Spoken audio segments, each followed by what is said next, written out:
Ryan Carter had seen many things in his years of service with the Earth Defense Fleet.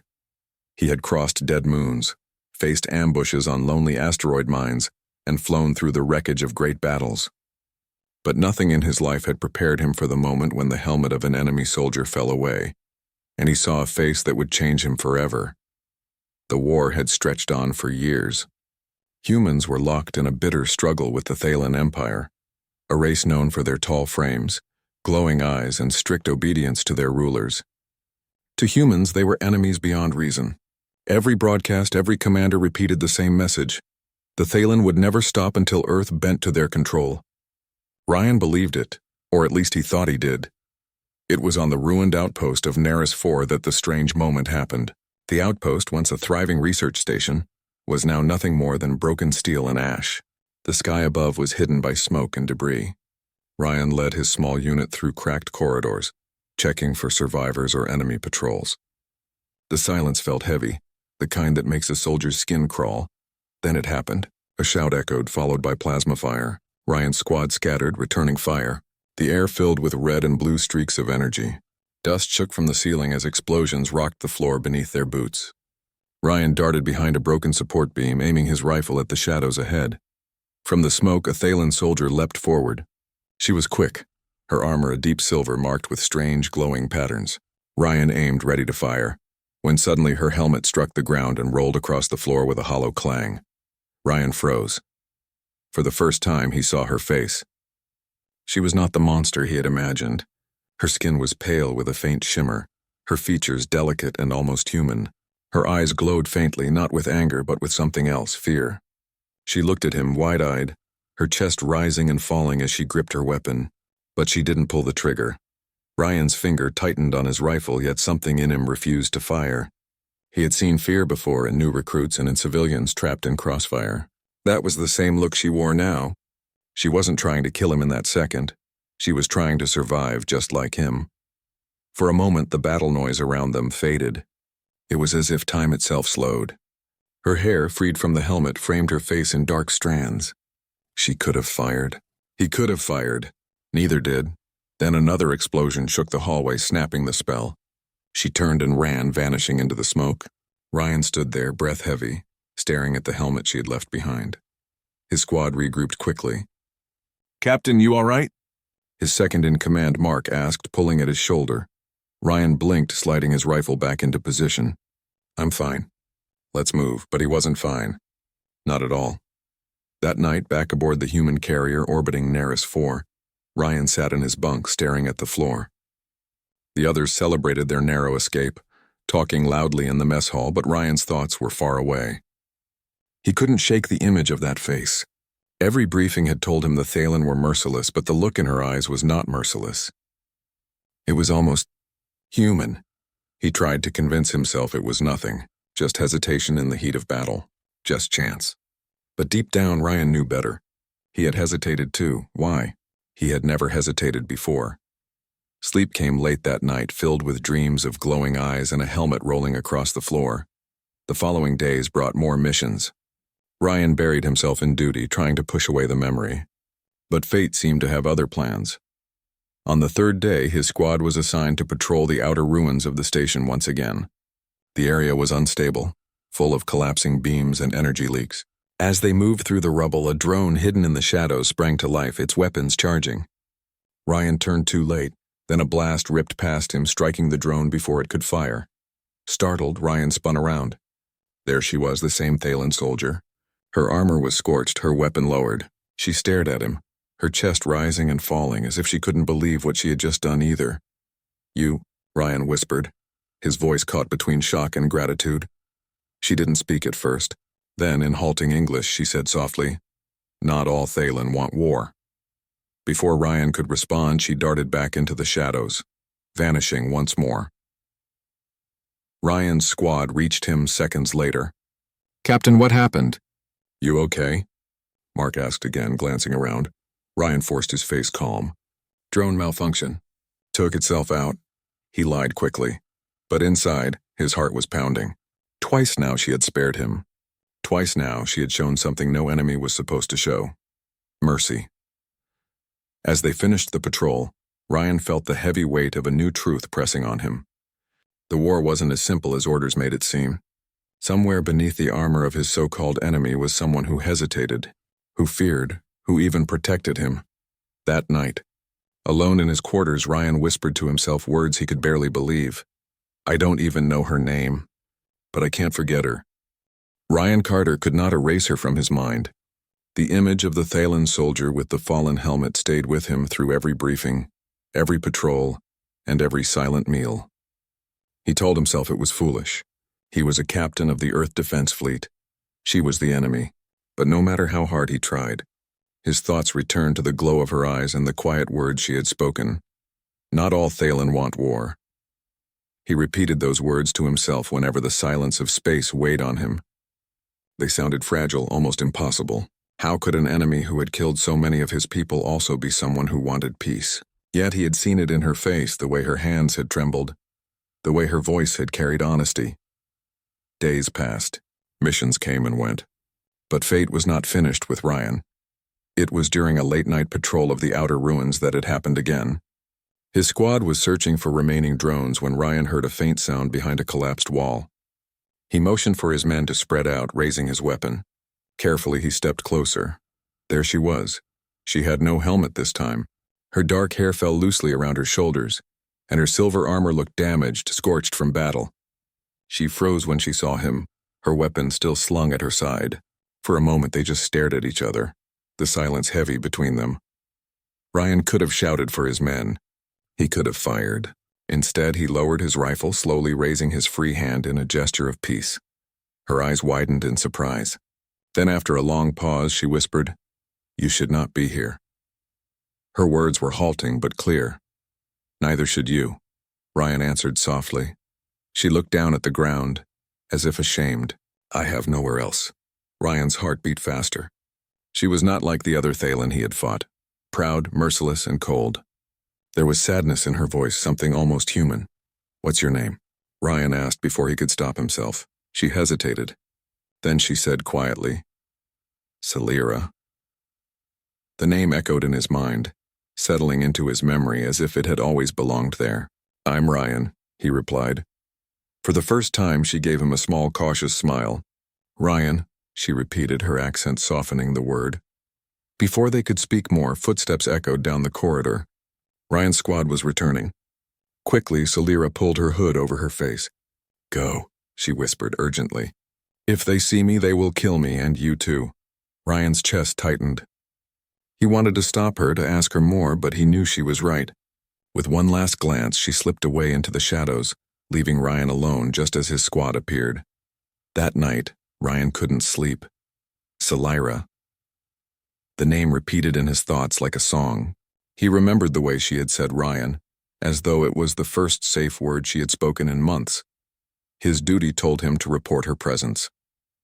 But his heart refused. He knew what would happen if command learned he had spoken with a Thaylen. She would be hunted down, executed without question, and he would face court-martial stripped of rank and honor. Still, the memory of her sad eyes wouldn't let him turn her in. The next meeting was not by accident. Ryan returned to the ruins the following evening. Telling his men he wanted to personally check the collapsed sectors, he went alone, moving silently through the broken halls. He almost thought she would not come. But then from the shadows, Salira stepped forward. "You came back," she said, her voice soft, almost disbelieving. "So did you," Ryan answered. They stood close now, no weapons raised. The air between them was tense, but not with fear. Instead, it carried something new: trust. Salira spoke first. "My people, they do not all want this war. Many are forced. Our leaders give orders and we obey. If we do not, we are punished," Ryan frowned. "So why fight at all?" "Because we have no choice," Salira whispered. "But I am tired. I want to live, not only to fight." Her words hit Ryan harder than any weapon. He thought of the countless soldiers he had buried, of the innocent civilians who had been caught between battles. Could it be that the enemy was suffering too? He told her about Earth, about the green fields of his childhood, about the sea he had once visited on leave. She listened with wide eyes, as if every word painted a picture she had never known. "My world had oceans once," she said softly. Before the war machines drained them, Ryan felt a deep ache in his chest. Two worlds, both scarred by war, and yet here they were. Two people from opposite sides standing in the ruins together. As the days passed, Ryan and Celira met in secret. They found a hidden chamber deep in the station where neither patrols nor drones ventured. There they shared stories. Ryan taught her simple English words, and Celira taught him the meaning of Thaylen phrases. He learned that her family had been taken by the Empire when she was young. She had been trained as a soldier, told humans were cruel and savage.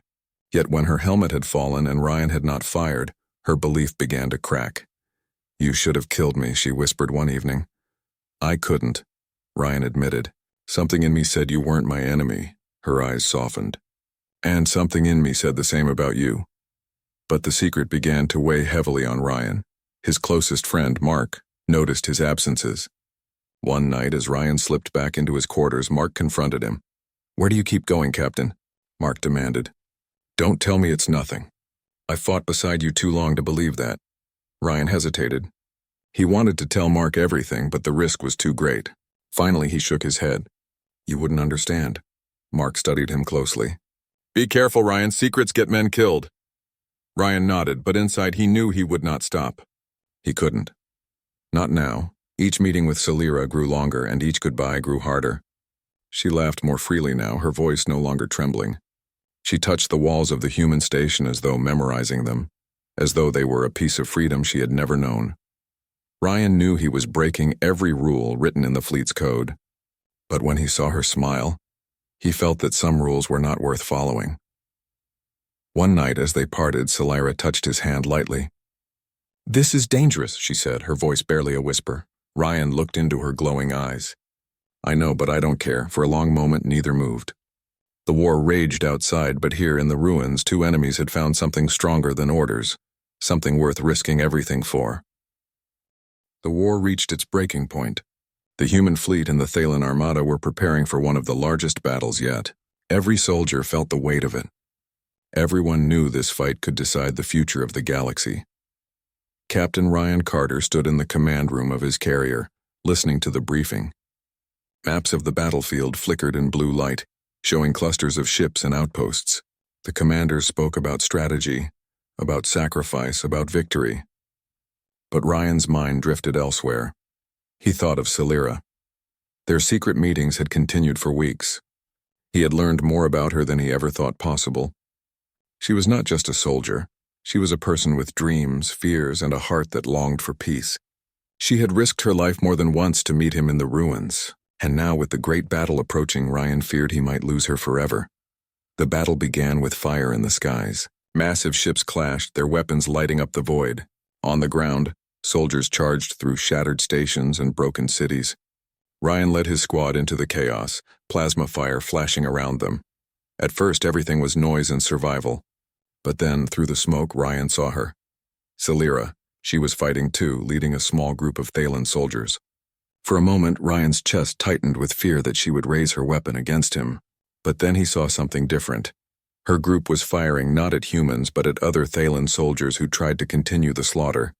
She had chosen. She had defected. Ryan's heart pounded. She was risking everything to stand for peace. When their paths crossed in the middle of the battle, it was not as enemies, but as allies. She shouted above the roar of gunfire, "Ryan, with me!" Without hesitation, Ryan ordered his squad to cover her group. The humans and defected Thaylen fought side by side, pushing back the tide of war. For a brief moment, something extraordinary happened. Enemies became partners, and the chaos turned into a spark of hope. But hope came at a price. The alliance between Ryan and Celira did not go unnoticed. Drones captured the images. Human commanders saw it. So did Thaylen leaders. When the fighting slowed, Ryan and Celira were surrounded by both their allies and enemies. Orders came loud and harsh. "Captain Carter, stand down!" "You are aiding the enemy," shouted his superior through the comms. "Celira of Thaylen, surrender at once or be destroyed," boomed a Thaylen commander. They were trapped between two commands, both demanding betrayal. Ryan looked at Celira. Her helmet was gone again, her face glowing faintly in the smoke. She met his eyes, calm but resigned. "This is the end," she whispered, but Ryan shook his head. "No, not like this." He stepped forward, lowering his weapon, raising his voice so that all who surrounded them could hear. If loving her is treason, then I stand guilty. The battlefield went silent. His words hung in the air, stronger than any gunfire. Soldiers stared, stunned. No one had ever dared say such a thing, not in the middle of war. Ryan continued, his voice steady. We fight because our leaders tell us the other side is our enemy. But look, she saved me. I saved her. If we can stand here side by side, then maybe the war is the lie, not us. Salira stepped forward too, her voice trembling but clear. I do not fight for the Empire anymore. I fight for life. I fight for peace. Her small group of defectors raised their weapons high, not in attack but in surrender to peace. Slowly, uncertainly, some human soldiers lowered their guns. A few Thailand hesitated, confused, shaken by the courage they were witnessing. The commanders raged through the comms, shouting threats, demanding obedience. But their voices no longer carried power. On the ground, soldiers began to question.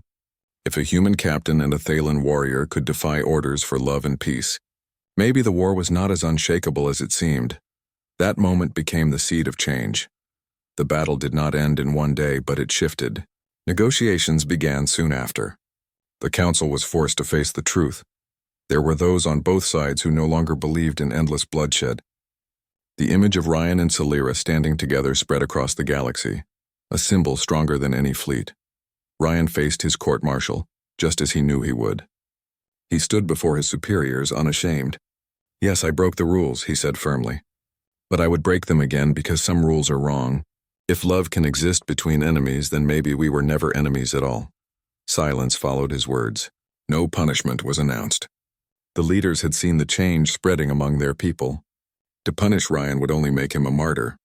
Instead, they allowed the talks of peace to continue. Salira too was judged by her people. But many Thailand were tired of war, tired of endless commands. She was not executed. Instead, her act of defiance inspired others to question their rulers. Weeks later, in a quiet garden aboard the rebuilt station, Ryan and Salira walked together for the first time without fear. The war was not completely over yet, but peace had a chance now, and that chance was enough. Ryan held the helmet she had lost that first day. It was dented, scarred, but to him it was precious. He placed it gently on the bench beside them. You know, he said softly, the moment your helmet fell, I swore I would break every rule just to make you my wife. Salira smiled, her glowing eyes shining with warmth. She reached out, taking his hand. Then break the last rule, Ryan, she whispered. Choose me. He did not hesitate. He squeezed her hand, feeling the strength of their bond. I already have. And in that moment, the galaxy, scarred by endless war, finally saw the possibility of love greater than fear and hope greater than hate.